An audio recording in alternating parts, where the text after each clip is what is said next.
तेली के पात पात में पात, गधे की लात लात में लात, कवी की बात बात में बात आणि हिंदू की जात जात में जात। ऐसी बात बोलिए कोई न बोले झूठ, ऐसी जगह पर बोलिए कोई न बोले उठ। तुम्हाला उठायला बसायला शिकवणारा, क्षणोक्षणी तुमच्या समोर तुमच्या सोबत असलेला असा हा कबीर आहे। सगळ्यात महत्वाची गोष्ट म्हणजे तुमच्यामधला आळस घालवून टाकायचा साठी। काय आपण नेहमीच म्हणतो की काय ठीक आहे उद्या करू, ठीक आहे परवा करू, कबीर म्हणतो नाही। तुमच्यातला आळस घालवणारा तो सगळ्यात मोठा प्रमोटर साध्या साध्या गोष्टीमध्ये तुमच्या मनावर बिंबेल अशा प्रकारे तो सांगतो। म्हणजे तुम्हाला वाटतं की नाही हे खरंय, कबीर सांगतो ते खरंय। जी माणसं असा आळशीपणा आयुष्यामध्ये करतात की नाही पाहू द्या पाहू द्या, त्या माणसाने कबीराचा जो तो दोहा तोही तुम्ही ऐकलेला असेल, कल करे सो आज कर, पाठ आहे सगळ्या बरोबर ना। असा कबीर मुरलेला आहे सगळ्यांच्यामध्ये, तो तुम्हाला जागोजाग बसता बसता प्रेरणा देणार आहे। कल करे सो आज कर, आज करे सो अब, क्षण में प्रलय हो जाए तो क्या करेगा कब। म्हणजे वेगवेगळे शब्द आहेत। म्हणजे कबीराच्या विषयी इतके कबीराच्या पदांमध्ये शब्दांचे इतके भेद आहेत, इतके फरक आहेत की एक दोहा म्हटला तर तोच दोहा दुसऱ्या प्रकारे आपण म्हणून दाखवू शकतो। जसं तुम्ही एक शब्द सांगितला दुसरा, तर असे खूप शब्द आहेत की जे कबीराचे वेगवेगळे आहेत। कारण तेही आपण पुढे पाहणार आहोत की कबीर हा ज्या भागात गेला त्या भागातलं रूप त्यानं धारण केलं। महाराष्ट्रात आला त्याच्यात खूप मराठी शब्द गेले, गुजरातमध्ये गेला गुजराती शब्द खूप आले, पंजाबमध्ये गेला पंजाबी शब्द खूप आले। त्याच्यामुळे ज्या भागात गेला त्या भागातले शब्द, मग काही लोकांना तो पंजाबी दोहा माहित असतो, महाराष्ट्रीयन दोहा ऐकला त्याला वाटतं हे नाही वेगळा शब्द आहे। त्यामुळं कल करे सो आज कर, आज करे सो अब, क्षण में प्रलय हो जाए तो क्या करे। अरे काय म्हणजे क्षणात प्रलय झाला तर तू काय करू शकशील। त्यामुळे नाही, जी उद्या करायची गोष्ट ठरवतोस तो आज कर आणि आज करायची ते आत्ता कर, अशा प्रकारची प्रेरणा आळसी माणसाला कबीर देत असतो। मी तुम्हाला आधीच सांगितलं की ऐशी बात बोलिये कोई न बोले झूठ, ऐशी जगह पर बोलिये कोई न बोले उठ, हे आधीच सांगितलेलं आहे। एक फार सुंदर दोहा आहे की कशाचा गर्व आपण करतो, काय आहे गर्व करण्यासारखं, आणि त्याच्यासाठी पुन्हा मेहनत करणाऱ्या माणसाच्याच आयुष्यातली प्रतिमा आपण वापरत असतो। कबीराचं हे एक आणखी वैशिष्ट्य आहे की त्यानं सगळ्या श्रमाच्या गोष्टींमधल्या प्रतिमा उचलल्या। त्याच्या कवितेमध्ये सगळे श्रमकरी आलेले आहेत। पुढे चालून दलित ग्रामीण आदिवासी साहित्यांमध्ये जे सगळे प्रवाह आलेले आहेत ना, ज्या सगळ्या जाती जमाती आलेल्या आहेत ना, त्या सगळ्या जाती जमातीच्या कामांचे तपशील कबीरामध्ये आलेले आहेत। कबीरामध्ये सर्व छोटे छोटे काम करणारे कामगार आलेले, तेली आलेले आहेत, कोळी आलेले आहेत, माळी आलेले आहेत, सगळे लोक आलेले आहेत आणि त्यांच्या कामाचे तपशील आलेले आहेत आणि त्यांच्या कामाचे शब्द आलेले आहेत। तेली आलेला असेल तर संपूर्ण घाणा आलेला आहे, चाटी आलेली आहे, तेल आलेलं आहे, त्याच्यातून निघणारी जी त्याला आपण म्हशीसाठी वापरतो खाण्यासाठी पेंड आहे, असं खूप मोठ्या हिंदीमध्ये काहीतरी वेगळं नाव आहे। असे सगळे तपशील येतात एकेका व्यवसायाचे। जे तपशील आल्यामुळं आपल्याला पुढं दलित ग्रामीण साहित्याचं आदिवासी साहित्याचं कौतुक वाटतं, ते सगळे कौतुकाचे तपशील कबीरामध्ये आधी येऊन गेले हे आपल्याला माहित आहे। कुंभाराच्या जीवनाचा तपशील घेऊन तो प्रसिद्ध दोहा आहे, त्याचं मराठी रूपांतर माडगुळकरांनी इतकं सुंदर केलेलं आहे की माटी कहे कुमार को तू क्या रुंडे मोय, एक दिन ऐसा आएगा मैं रुंडूंगी तोय। इतका सुंदर अनुवाद याचा माडगुळकरांनी केलेला आहे, त्याचं गीत पण झालेलं आहे। माती बोले कुंभाराला पायी मज तुडविशी, तुझाच शेवट आहे वेड्या माझ्या पायाशी। हे माडगुळकरांनी त्याचं केलेलं मराठीकरण मराठीमध्ये लोकप्रिय झालेलं आहे की त्या कुंभाराचं रूप घेऊन ते असं सांगतात की माती म्हणते कुंभाराला की मला तू काही तुडवतो आहे, तुला वाटत असेल की हिला पायी तुडवतो आहे, पण वेडा आहेस, तुला माहित नाही मीच तुला एक दिवस पायाखाली तुडवणार आहे। म्हणजे कशाचाच गर्व करू नये हे सांगण्यासाठी कबीराने हा दोहा वापरलेला आहे। एक दोहा तर इतका सुंदर आहे, तो प्रामुख्याने तुम्हा तरुणांसाठी फार उपयुक्त आहे, फार उपयुक्त आहे। आपल्याकडे प्रेम हा विषय जर घेतला आपण तर प्रेमावर तर कबीरा इतकं सुंदर कुणीच भाष्य केलेलं नाही, प्रेमावर कबीरा इतके सुंदर दोहे कुणीच लिहिलेले नाही। कबीराचा एक दोहा आहे की प्रेम की गली अति संकरी, ज्यामे दोन समाय। प्रेमाची वाट प्रेमाची बोळ, आपल्याकडे त्याला बोळ म्हणतो, प्रेमाची बोळ इतकी अरुंद आहे त्याच्यातून दोघं जण जाऊ शकत नाही. दोघं एकजीव झाले तरच त्याच्यातून जाऊ शकतात. इतकं एकजीव दोन प्रेम करणारे जीव झाले. दोन जीव नाहीच, ते एकजीव झाले तरच त्या गल्लीतून, प्रेमाच्या गल्लीतून ते जाऊ शकतात असं त्यांनी म्हटलेलं आहे. पण त्यांचं एक आहे. आता ज्याची शंका आहे की ते कबीराचंच आहे की तुम्ही जे म्हणतात रहीमचं आहे. पण काही दोहे असे अनेकांच्या गाथेमध्ये आपल्याला सापडतात. असं पण होतं, कधी कधी लिहून घेणाऱ्यांनी तो घोटाळा केला असण्याची शक्यता नाकारता येत नाही. म्हणते कागा कागा सब तन खैयो, कबीराची भाषा. कावळ्यानो कावळ्यानो माझं सगळं शरीर खाऊन टाका. कागा कागा सब तन खैयो, कागा कागा सब तन खैयो, सुन सुन खैयो मांस. वेचून वेचून खा माझ्या हाडामधलं मांस, माझं काही म्हणणं नाही. कागा कागा सब तन खैयो, चुन चुन खैयो मांस. ये दो नैना मत खैयो, मोहे पिया मिलन की आस. सगळं खा, माझे फक्त दोन डोळे खाऊ नका, कारण ते डोळे माझ्या प्रियकराची वाट पाहत आहेत आणि तो आला तर त्याला पाहण्यासाठी तेवढे दोन माझे डोळे मात्र शिल्लक ठेवा. मला सांगा, या दोन ओळीमध्ये कबीरांनी जे महाभारत सांगितलेलं आहे, प्रेमाचं, विरहाचं, वीरमिनीचं, दोनच ओळी ना, दोनच ओळी द्या. पण त्याचा अर्थ समजून घ्यायला आणि तुम्हाला अर्थ सांगायला मला वाटतं 15 मिनिटं तरी लागलेले असतील. एवढं सामर्थ्य त्या कबीराच्या एकेका ओळीमध्ये आपल्याला पाहायला मिळतं. पोथी पडी पडी जगमुआ पंडित भयान होय, हाई आकर प्रेम का पडे सो पंडित होय. हे पुन्हा तुम्हाला सगळ्यांना पाठ असलेला दोहा आहे कबीराचा. की प्रेमाची भाषा कळाली तर तुम्हाला सगळे धर्म कळतात, आणि प्रेमाची भाषा नाही कळाली तर कितीही पोथ्या पुराण वाचा, तुम्हाला काहीच कळत नाही. पोथी पडी पडी जगमुआ पंडित भयानक होय. कुणीच पंडित होऊ शकत नाही. ज्याला प्रेमाची भाषा कळते तोच पंडित होऊ शकतो. त्याविषयी जास्त काही बोलण्याची गरज नाही. आता कबीराचं वैशिष्ट्य असं होतं की कबीर मुस्लिम राजवटीत राहत होता. सत्ता मुसलमानांची होती, तरी त्यानं मुसलमानांच्या विरोधात न पटणाऱ्या गोष्टीविषयी स्पष्टपणे लिहिलं. आणि दुसऱ्या बाजूनं कबीर हिंदूंची धार्मिक सत्ता सगळ्यात मोठी ज्या शहरात होती त्या वाराणसीत राहत होता. पण तरीही कबीराने हिंदूंच्या विरोधात त्यांना न पटणाऱ्या गोष्टी लिहिलेल्या आहेत.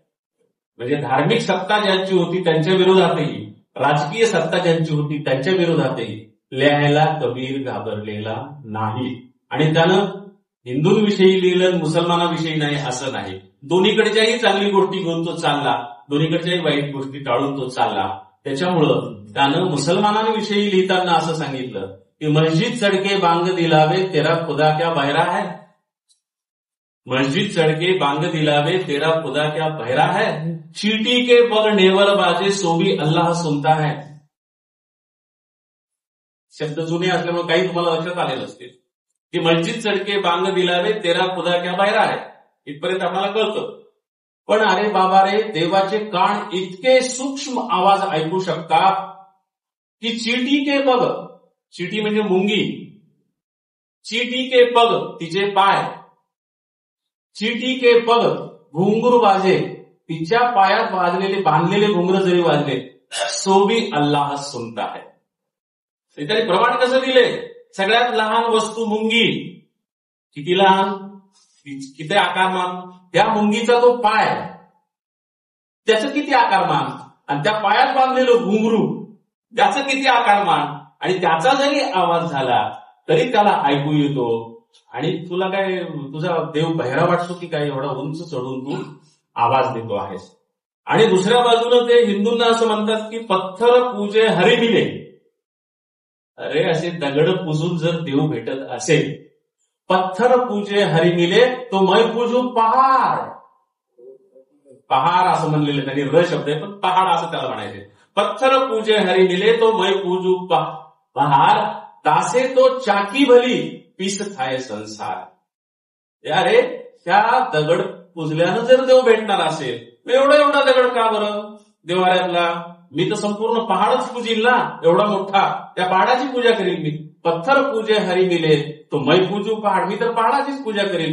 अरे बाबांनो, पण त्या पहाडापेक्षा त्या पत्थरापेक्षा तासे, म्हणजे त्याच्यापेक्षा तासे तो चाकी भली, म्हणजे त्याच्यापेक्षा तर जातं चांगलं, जात्याचा दगड चांगला, तुमच्या देवारातल्या दगडापेक्षा जात्याचा दगड चांगला. तासे तो चाकी भली पीस खाय संसार, म्हणजे निदान दळून त्याच्यावर ते पीठ तयार करून ते निदान भाकरी तरी खाऊ शकतात, भाकरी तरी खाऊ शकतात.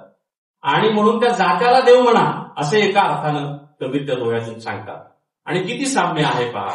मराठीमध्ये जात्यावर बायका जी गाणी म्हणतात त्या गाण्यामध्ये थोडेसर जात्याला देवच मानतात. त्या तुम्ही कधी जर पाहिला असेल, आता जात्या राहिलेलं नाही त्याच्यामुळे जात्यावर दळणाऱ्या बाया तुम्ही पाहिलेल्या नसतील, तुम्ही दळण्याचा प्रश्नच येत नाही. फार चांगली गोष्ट झाली, ते कष्टाचं कामं सुकली, ही चांगलीच गोष्ट आहे. पण त्याच्यासोबत गाणं केलं बायकांचं, ती वाईट गोष्ट आहे. तर बाया दळायला बसल्या ना तर आधी जात्याला हात जोडतात, म्हणजे जात्याला हात जोडून दळायला बसतात आणि संपूर्ण दळण झालं की पुन्हा जात्याला हात जोडून त्या जात्यावरून उठतात. म्हणजे याचा अर्थ त्या जात्याला देव समजतात. आणि नुसतं देव समजत नाहीत तर लिहितात त्यांच्या ओवीमध्ये. असं एक फार सुंदर ओवी आहे जात्यावरच्या ओव्यांमध्ये की जात्या तू ईश्वरा, जात्याला ती ईश्वर म्हणते. जात्या तू ईश्वरा, म्हणजे ईश्वर हा शब्द नाही, ते ईश्वरा. जात्या तू ईश्वरा कोण्या डोंगरचा ऋषी, माहित नाही तुला घडवणाऱ्या त्या पात्रवटानं कुठल्या डोंगरातून तुला शोधून आणलेलं आहे, कुठल्या पहाडातून तुला खोदून आणलेलं आहे. जात्या तू ईश्वरा कोण्या डोंगरचा ऋषी, कुठल्या डोंगरातला तू तपस्वी ऋषी आहेस माहित नाहीस. जात्या तू ईश्वरा कोण्या डोंगरचा ऋषी माईवानी काळीज उकलीते तुझ्यापाशी. म्हणजे जसं माहेरला गेल्यावर आईजवळ मी माझं सगळं सुख दुःख सांगते, तसं जगात केवळ तुझ्यावर बसल्यानंतर मी तुलाच सांगते. म्हणजे त्या जात्यावरच्या ओव्यांमधून बायका आपल्या आयुष्यातलं सगळं दुःख त्या जात्याला सांगायचं, सगळं दुःख त्या जात्याला सांगायचं. कारण कुणीतरी ऐकणारा असल्याशिवाय माणूस बोलत आहे काय. आणि पहाटेच्या पहाटे उठून ती बाई दळायची, तिच्यासमोर कोण बसलेला असायचं, अंधारात असायचा, एकटी ती दळत असायची. त्याच्यासमोर कोण बसलेलं होतं, ती कुणालाच अपेक्षित नव्हती, तिला प्रेक्षक अपेक्षित नव्हता, श्रोता अपेक्षित नव्हता. ती त्या जात्याला उद्देशून बोलत होती, जे काही सांगत होती ते जात्याला सांगत होती. आणि म्हणून ती म्हणत होती की जात्या तू ईश्वरा कोण्या डोंगरचं ऋषी माईवानी काळीचं उकलीते तुझ्यापाशी.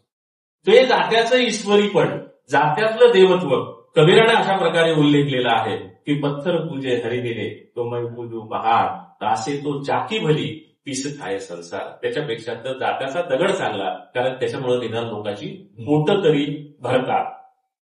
जातन पूछो साधू की पूछ लीजिए ज्ञान, मोल करो तलवार का पडा रहे न तो ज्ञान. किती साध्या सोप्या पद्धतीनं त्या जातीवर भाष्य केलेलं आहे. ते काय आता थोडा विश्लेषण करून सांगण्यामध्ये मी वेळ घालवत नाही, सगळ्यांना सहज कळणारी ती गोष्ट आहे, तुम्हाला माहित असलेली गोष्ट आहे. गुरु गोविंद दोऊ खडे काके लागू पाय, बलिहारी गुरु आपनो गोविंद दियो दिखाय.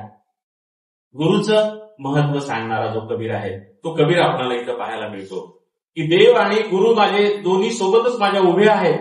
पहिल्यांदा कोणाच्या पाया पडू, तर तो म्हणतो की पहिल्यांदा मी माझ्या गुरुच्या पाया पडेल, कारण त्यानंच मला देव दाखवला ना. देव नंतर आला हो, माझ्या आयुष्यात आधी गुरु आला आणि गुरुमुळे देव आला. काके लागू पाय, गुरु गोविंद दोऊ खडे काके लागू पाय, बलिहारू गुरु आपनो गोविंद देव दिखाय. तो मला देवापेक्षा जास्त मोठा वाटतो, कारण त्यानंच मला देव दाखवलेला आहे. आणखी एक गोष्ट आहे की काही माणसं खूप मोठी असतात, पण ती काय कामाची असतात. आपण एरवी शब्द वापरतच असतो, लय मोठा असेल तर तुझ्या घरचा असेल, आम्हाला काय करायचं असं म्हणतो ना आपण. तुझ्या घरचा असेल मोठा, तुझं मोठेपण आमच्या काय उपयोगाचं. जर कुणाचं मोठेपण सामान्य माणसाच्या, जनतेच्या, प्रजेच्या उपयोगाचं नसेल तर त्या मोठेपणाला काहीही अर्थ नाही. हे सांगताना कबीराने जो दोहा लिहिलाय तो फार मजेशीर आहे. या विद्वानांना सगळ्यांना तो माहितच असेल, पण तुमच्यापैकी काही जणांना तो माहित नसेल. तर तो म्हणतो बडा हुआ तो क्या हुआ. आपण जसं म्हणतो मोठा आहे म्हणून काय झालं, तुझ्या घरचा मोठा आहे, तोच शब्द वापरले त्याने की बडा हुआ तो क्या हुआ, जैसा पेड खजूर, खजुराचं झाड उंचच्या उंच असतं म्हणले. बडा हुआ तो क्या हुआ जैसा पेड खजूर, छाया न मिले पंछी को, फल लागे अति दूर. म्हणजे काय उपयोग आहे त्याचा? म्हणजे फळ तोडून घेता येत नाही, त्या झाडाची ना सावली पडते. आता इथं सुद्धा दोन शब्द आहेत, छाया न मिळे पांथी को आणि पंछी को. तर शब्दाचा उच्चार दोन्ही सारखेच आहेत. पांथी म्हणजे रस्त्याला जाणारे जे वाटसरू आहेत त्यांना सावली मिळत नाही, आणि पंछी म्हणजे पाखरांना सावली मिळत नाही. कुठलाही शब्द घेतला तर त्याचा अर्थ सारखाच आहे की ते झाड सावलीच्या उपयोगाचं नाही. म्हणजे एखाद्या बिनकामाच्या माणसाच्या मोठेपणाचं वर्णन नेमकेपणानं करताना किती कमी शब्दामध्ये कविता लिहिता येते, याचं सुंदर उदाहरण आपल्याला कबीराच्या या सगळ्या दोह्यांमध्ये पाहायला मिळतं.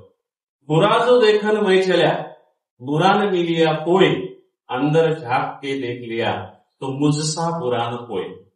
सगळ्यांना माहित आहे की आपण शोधतो ते आपल्या दृष्टिकोनातून सापडत. त्यासाठी फक्त उदाहरण तुम्हाला सांगतो की श्रीकृष्णानं परीक्षा घेण्यासाठी अर्जुनाला आणि दुर्योधनाला, धर्मराजाला दुर्योधनाला ते काम सांगितलं होतं, ती गोष्ट सांगितली जाते. त्याच्यासाठी हे उदाहरण, हा दोहा सांगितलं जातं की धर्मराजाला सांगितलं, जा रे बाबा, जगामध्ये वाईट माणसं कोण कोण आहेत शोधून काढ. धर्मराजा गेला, सगळीकडे फिरून आला आणि येऊन कृष्णाला सांगितलं की तेव्हा जगात कोणीच वाईट नाही, जगात सगळी चांगलीच माणसं आहेत. मग दुर्योधनाला बोलवलं श्रीकृष्णानं, सांगितलं की जा रे, जगामध्ये चांगली माणसं कोण आहेत ते शोधून आण. दुर्योधन गेला, धर्मराजासारखा सगळं फिरून आला.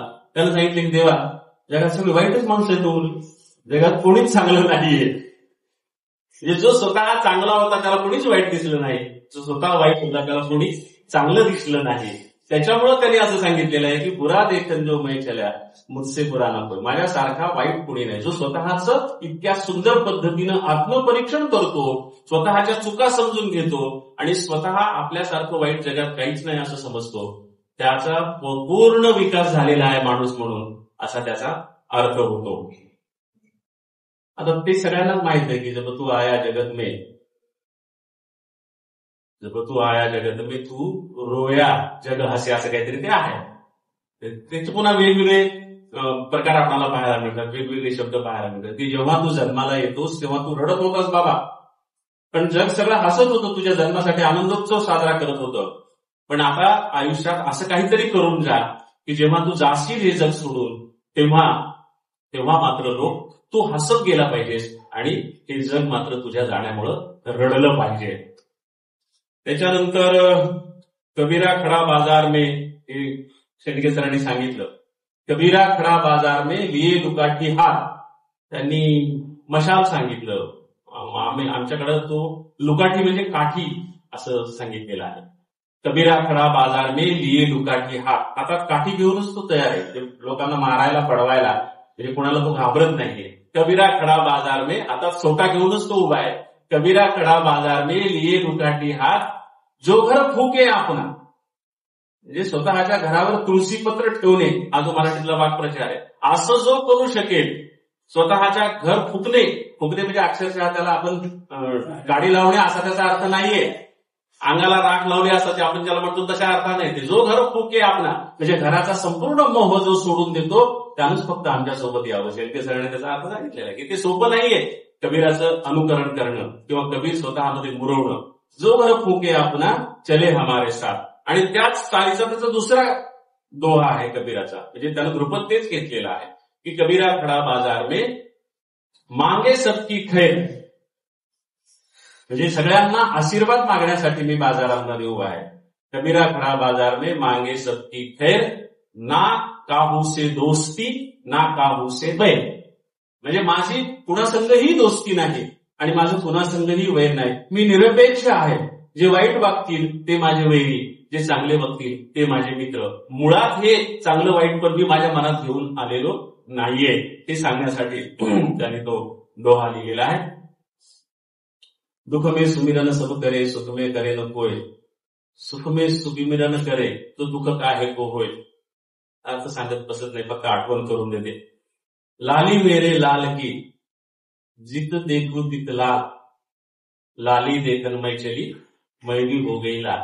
म्हणजे कव्वालीमध्ये हे फार प्रसिद्ध आहे, हे सगळीकडे. आणि ह्याच्यात इतक्या लोकांनी हे गायलेलं आहे, अगदी परवीन सुलतानापासून, शास्त्रीय गायकांपासून ते अगदी लोकगायकांपर्यंत सगळ्यांनी ते गायलेलं आहे की लाली मेरे लाल की जिथं देखो तिथं लाल. एखाद्या गोष्टीमध्ये किती रमून जावं, एखाद्या गोष्टीमध्ये किती रंगून जावं, त्याचं ते एक उदाहरण म्हणून सगळीकडे रंगून जाणारी जी माणसं असतात ती माणसं नेहमीच या लाली मेरे लाल की या दोह्याला जल्दी देतात. चलती चक्की देख के दिया कबीरा रोए, दो पाटन के बीच में साबित बचा न कोय. कबीराचा एक दोहा आहे. दुसरा एक दोहा आहे, त्याचा अर्थ सांगतो की देवाची चक्की हळून फिरते पण ती कुणाचाच भुगा केल्याशिवाय सोडत नाही. तसं यांनी म्हटलेले की चलती चक्की देख के दिया कबीरा रोय. ही जी चाललेली चक्की आहे, जगाची सृष्टीचं जे चक्र आहे, ते चक्र पाहून कबीरा म्हणतो की मला रडू येते. आणि मला हे माहित आहे की या दो पाटन के बीच में, या दोन जात्याच्या पाळूंमध्ये कुणीही भरडल्याशिवाय बाहेर येऊ शकत नाही. दो पाटन के बीच में शाबित बचा न कोई, कुणीच त्यातून वाचू शकणार नाही. अशी ही नियतीची, अशी ही देवाची चक्की आहे. पाणी बिच मीन पियासी मोये, ते प्रसिद्ध दोहा आहे, हा सगळ्यांना माहीत असलेला आहे की पाणी बिच मीन पियासी मोहे देख देख आहे हासी, असं काहीतरी तो दोहा आहे, पूर्ण दोहा. की पाण्यामध्ये उपाशी मासा आहे असं ऐकून मला हसू यायले. असं कधी असतं का? पण तरीही असं असतं, पाण्यात राहून माणसं उपाशी राहत असतात. सुखिया सब संसार है खावे और सोवे. कबीर म्हणतो की सगळं जग सुखी आहे. सुखिया सब संसार है खावे और सोवे. सगळे छानपैकी मजा मारायले, खायले प्यायले, मस्त झोपा काढायले. सुखिया सब संसार है खावे और सोवे, दुखिया दास कबीर. दुखिया दास कबीर, मी मात्र दुःखी आहे. दुखिया दास कबीर काय आहे पुढे ते? और रोवे असं आहे. म्हणजे त्याच्या आधी काहीतरी एक शब्द आहे, जागे और रोवे. म्हणजे मी मात्र झोपू शकत नाही, मी मात्र जागाच असतो. आता हे कबीराच्या संदर्भात सांगितलं जातं, पण ते कबीर गाथेच मला कुठं दिसलं नाही. पण ते कबीरासारखं मार्मिक आहे असं मला वाटलं, म्हणून मुद्दाम मी ते लिहिलेलं आहे की केली के पात पात पे जा, केली के पात पात में पात. मस्त आहे पात. केली के पात पात में पात, गधे की लात लात में लात, कवी की बात बात में बात, आणि हिंदू की जात जात में जात. असा तो कबीराचा दोहा आहे. आणि सगळ्या गोष्टी त्याने असं सांगितलेल्या आहेत की केली की पात पात में पात. तुम्ही एक पात काढा, पुन्हा खाली पात आहे, ती पात काढा, पुन्हा खाली पात आहे, ती पात काढा, पुन्हा खाली पात आहे. केली के पात पात में पात. पानाआड पानाआड पुन्हा पानच आहे. केली की पात पात में पात, गधे की लात लात में लात. हे काही वेगळं सांगण्याची गरज नाही. तुम्हाला सगळ्यांच्या हसण्यातूनच त्याचा अर्थ कळाला, ते माझ्या लक्षात आलेलं आहे. कवी की बात बात में बात. एक कवीचं आणि कवितेचं वैशिष्ट्य सांगितलेलं आहे की त्यांच्या एका गोष्टीमध्ये पुन्हा दुसरी एक गोष्ट असते, पुन्हा दुसरी एक गोष्ट असते, पुन्हा दुसरी एक गोष्ट असते. म्हणजे कवीच्या शब्दांचे अनेक अर्थ संभवू शकतात हे सांगण्यासाठी. कवी की बात बात में बात. कवीच्या शब्दांमध्ये आणखी वेगवेगळे अर्थ आपण काढू शकतो. आणि मग हिंदू की जात जात में जात. म्हणजे हिंदूंच्या एका जातीत दुसरी जात, दुसऱ्या जातीत तिसरी जात, तिसऱ्या जातीत चौथी जात, अशा जातीमध्ये जाती लपलेल्या आहेत. हे कबीराच्या गाथेत मला सापडलं नाही, पण लोकगायक कबीराचे त्याच्यामध्ये मला हे सापडलं. मग त्यांनी ते लोकोक्ती म्हणून आणलं का प्रत्यक्ष गाथेतून आणलं माहित नाहीये. मोको कहा ढूंढे रे बंदे मेरे पास में. मला इतरत्र कुठं शोधू नकोस, कुठे शोधीशी रामेश्वर आणि कुठे शोधीशी काशी. हृदयातील भगवंत राहिला हृदयातून उपासी. हे जे मंगेश पडगावकरांच्या गाण्याच्या 2 ओळी आहेत, तो कबीराचा हा अनुवाद आहे. कबीरानं ते सांगितलेलं आहे की कुठं शोधायची गरज नाही, मी तुझ्या काळजामध्येच आहे. दुसरी एक गोष्ट आहे, काही माणसं गडबड करतात, फार काम करायची गडबड करतात, नंतर फळाच्या अपेक्षेची गडबड करतात. त्याच्यासाठी त्यांनी सांगितले थांबा जरा, गडबड करू नका, थांबा थांबा थांबा थांबा, व्यवस्थित जरा दमादमानं चला. तर ते सांगण्यासाठी कबीराचा दोहा आहे, धीरे धीरे रे मना धीरे सब कुछ होय. त्यामुळे ह्याने फार सुंदर गायला आपला तो गायक, महाराज मुस्लिम गायक, फार चांगला होता. अमित थक्काय खानच होता तो. नाही मुस्लिममध्ये नाही, शास्त्रीय गायनामध्ये फार सुंदर गायला त्यांनी ते की धीरे धीरे रे मना, धीरे सब कुछ होय. गडबड करू नको, व्यवस्थित वेळेवर जे व्हायचं ते होत असतं. धीरे धीरे रे मना, धीरे सब कुछ होय, मालिशीचे सौघडा, ऋतू आवे फल होय.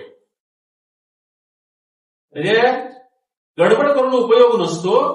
आपल्याकडे त्याच्यासाठी फार चांगलं आपली गुराखी जीवनातून जे जे आलेले आहेत त्यांना ते सगळं माहीत असेल की असं म्हटलं जातं की बिगी बिगी ढोरं वळल्यानं संध्याकाळ होत नसते. बरोबर आहे ना? बिगी बिगी ढोरं वळल्यानं संध्याकाळ होत नसते. ती संध्याकाळ जेव्हा व्हायची तेव्हाच होत असते. त्याच्यामुळे गडबड करू नकोस. तसं ते कबीराचं म्हणणं आहे की धीरे धीरे रे मना, धीरे सब कुछ होय, मालिशीचे सौघडा. म्हणजे माळ्यानं एकाच वेळी एका झाडाला 100 घडे पाणी टाकलं म्हणून काय त्याला लगेच फळ येत नाही. मालिशीचे सौघडा, ऋतू आवे फल होय. म्हणजे जेव्हा त्याला फळ येण्याचा ऋतू येतो तेव्हाच त्याला फळ येतं. गडबड करून काहीही उपयोग नाही. देवाची भक्ती करताना जे दोहा वापरला जातो की बाबा रे मी आहे, मी तुला भक्ती करू, तर माझं काहीच नाही ना. त्याच्यावर पुढे पुन्हा वेगवेगळे पद लिहिले गेलेले आहेत की फुलं आणू तर ती तुझीच आहे, आणखी काय आणू तर ते तुझंच आहे. त्याच्यामुळं तुझं माझ्याजवळ काहीच नाही, सगळं काही तुझंच आहे, तर मी तुला पूजा कशाला करू, अशा अर्थाचा तो दोहा आहे. अकथ कहानी प्रेम की कछू कहीं नहीं जाय, गूंगे को दी सरकरा खाए और मुस्काय. अकथ कहाणी प्रेम की, हे फार महत्वाचं आहे. आणि याच नावाचा ग्रंथ पुरुषोत्तम अग्रवाल यांनी लिहिला. नंतर पुन्हा कबीर या नावाचाही ग्रंथ त्यांनी लिहिला. आणि नंतर कबीर ग्रंथावलीचं संशोधन करून नव्यानं कबीर ग्रंथावली, श्यामसुंदर दासची कबीर ग्रंथावली नव्यानं संशोधन करून अगदी अलीकडे त्यांनी पुन्हा नव्यानं प्रकाशित केलेली 101 प्रस्तावना नवी त्यांना लिहिलेली आहे. तर हे अकथ कहाणी प्रेम की म्हणजे प्रेमाची गोष्ट सांगताच येत नाही. प्रेम ही वर्णन करून सांगण्यासारखी गोष्टच नाही. अकथ म्हणजे ती सांगता येण्यासारखी गोष्ट नाही. अकथ कथता येत नाही, सांगता येत नाही. अकथ कहाणी प्रेम की कछू कहीं नहीं जाय, काही सांगता येत नाही. पण त्याचं वैशिष्ट्य काय असतं हे उदाहरण आपल्या मराठी सगळ्या संतांनी असं वापरलेलं आहे की गुंगे कोदी सरकरा खाए. म्हणजे मुक्या माणसाला जर तुम्ही साखर दिली तर तो खातो आणि हसतो. तो सांगू शकत नाही की साखर म्हणजे कशामुळे तो हसला हे तो सांगू शकत नाही. त्याच्या हसण्यातच ओळखायचं की साखर गोड आहे. गुंगे कोदी सरकरा. मराठीमध्ये संतांनी त्याला गुळ वापरलेलं आहे किंवा मुक्याला गुळ खायला दिला तर ते काही तुम्हाला सांगू शकणार आहे काय गुळाचं वर्णन, तर तो फक्त हसेल की छान आहे, गोड आहे, अशा अर्थाचं तो फक्त हसू देऊ शकेल. सांच बराबर तप नाही, झूट बराबर पाप. हे पुन्हा महात्मा गांधींचं सत्याचे प्रयोग, सत्यवादी. सांच बराबर तप नाही म्हणजे तुम्ही जेवढं सत्य वागाल त्याच्या इतकं दुसरी तपश्चर्या नाही. आणि झूट बराबर पाप, तुम्ही जेवढं खोटं वागाल त्याच्या इतकं दुसरं पाप नाही. जाके हृदय साच है ता हृदय गुरु आप. आणि ज्याच्या हृदयामध्ये सत्य आहे त्याच्या हृदयामध्ये आपोआपच ईश्वर येऊन बसलेला आहे. हाही आणखी एक दोहा आहे जो मला गाथेत नाही सापडला, ग्रंथावलीमध्ये नाही सापडला. पण मी जेव्हा सुरुवातीच्या काळात शेतकऱ्यांच्या आत्महत्यांवर कविता लिहायचो आणि त्या आत्महत्येवरच्या कवितांचे कार्यक्रम करायचो, रासूला ते सगळं माहीत आहे. टाहो नावाचा माझा संग्रह आलेला होता. मी जेव्हा इंदौरला गेलो आणि इंदौरमध्ये मी जेव्हा या शेतकऱ्यांच्या आत्महत्येवरच्या कविता म्हटल्या आणि बोललो तेव्हा समारोप करताना तिथले जे अध्यक्ष होते की ते म्हणाले, इंद्रजित भालेराव तुमच्या कविता खूप चांगल्या आहेत पण हा प्रश्न आमच्याकडे अजून नाहीये, आमच्याकडे अजून शेतकरी आत्महत्या करत नाहीत. म्हटलं खूप चांगली गोष्ट आहे, पण मी तिकडून आलो आणि तिकडे आत्महत्या नंतर सुरू झाल्या, सगळ्या देशाभरच आत्महत्या सुरू झाल्या आपण पाहतो. पण तेव्हा त्यांना आत्मविश्वास होता आणि ते म्हणाले आमच्याकडे शेतकरी आत्महत्या का करणार नाहीत याचं कारण कबीरांनी 500 वर्षापूर्वी सांगून ठेवलेलं आहे.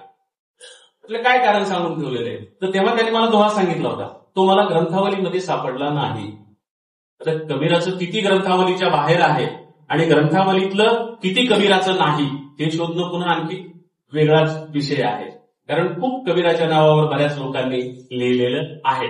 त्याच्यामुळं हा दोहा जो आहे की मालव भूमी गहन गभीर. ते इंदोरचे आमचे आचार्य नावाचे ग्रस्त होते, अध्यक्ष होते. ते म्हणाले, इंद्रजित भालेराव, आमच्या इकडं कबीरांनी असं लिहून ठेवलंय की मालव भूमी गहन गभीर. आमची माळव्याची भूमी इतकी सुपीक आहे, गहन म्हणजे खूप सुपीक आहे, गभीर, गहन गभीर. पग पग रोटी डगडग नीर. म्हणजे इथं पावलावर खोदलं तर पाणी लागतं आणि तुम्हाला जिथं मागाल तिथं भाकरी मिळते. पग पग रोटी डगडग नीर. मालव भूमी गहन गभीर, पग पग रोटी डगडग नीर, असा तो दोहा मला ऐकायला मिळालेला होता. त्याच्यामुळं हा दोहा, त्याच्यामुळे हे सांगतोय की मला हा ग्रंथावलीमध्ये नाही सापडला दोहा, पण मला बाहेरून तो ऐकण्यात आला. हे सगळे जे दोहे मी तुम्हाला सांगितले ते ह्याच्यासाठी सांगितले की प्रातिनिधिक रूपात तुम्हाला कबीराचं दर्शन घडावं, प्रातिनिधिक रूपात तुम्हाला कबीराची प्रकृती कळावी, प्रातिनिधिक रूपात तुम्हाला कबीराची वैशिष्ट्ये लक्षात यावीत. आणि जी वैशिष्ट्ये तुम्हाला माहीतच आहेत, पण तुम्हाला फक्त मी तुमच्या समोर अधोरेखित करून देतो आहे. जी तुम्हाला सगळी वैशिष्ट्ये माहीत आहेत, जे दोहे तुम्हाला सगळे माहीत आहेत, ते फक्त मी तुम्हाला अधोरेखित करून देतोय, अंडरलाईन करून देतोय की हे असं असं आहे. त्याच्यातून कबीराची प्रकृती तुमच्या लक्षात आलेली आहे. आणि कबीराच्या दोह्याचं जर वैशिष्ट्य सांगायचं झालं तर 4-5 वैशिष्ट्य सांगता येतात की नेमक्या शब्दात आशयाची मांडणी. इतक्या कमी शब्दात, इतक्या नेमक्या शब्दात कबीर सांगतात की 2 ओळीमध्येच ते सगळ्या जगाचा सारांश सांगून टाकतात. मार्मिक युक्तिवाद करतात. प्रत्येक दोह्यामधला युक्तिवाद तुम्ही पाहिला असेल, पुन्हा त्याची उदाहरण देत बसण्याची गरज नाही. मार्मिक युक्तिवाद कबीर करतात. तर्कशुद्ध विचार, शेंडगे सरांनी प्रास्ताविकात त्यांच्या जो दोहा सांगितला, तो दोहा सांगितला तुम्ही, वैज्ञानिक दृष्टिकोन किंवा एकच शरीर, एकच रक्त, एकच त्वचा, एकच देह, तर मग फरक का माणसांच्या मध्ये? हा जो ज्याला आपण काय म्हणू की तर्कशुद्ध विचार, हा तर्कशुद्ध विचार आपल्याला कबीराच्या दोह्यामध्ये पाहायला मिळतो. दुसरी गोष्ट म्हणजे ढोंगीपणाला विरोध, हा कबीराचे सगळ्यात मोठा जो वैशिष्ट्य आहे. तर 5वी गोष्ट म्हणजे अंधश्रद्धा विरोध. ही 5 वैशिष्ट्ये थोडक्यात सांगायची झाली कबीराच्या कवितेची तर नेमक्या शब्दात मांडणी, मार्मिक युक्तिवाद, तर्कशुद्ध विचार, ढोंगीपणाला विरोध आणि अंधश्रद्धेला विरोध, हे कबीराचं वैशिष्ट्य आहे.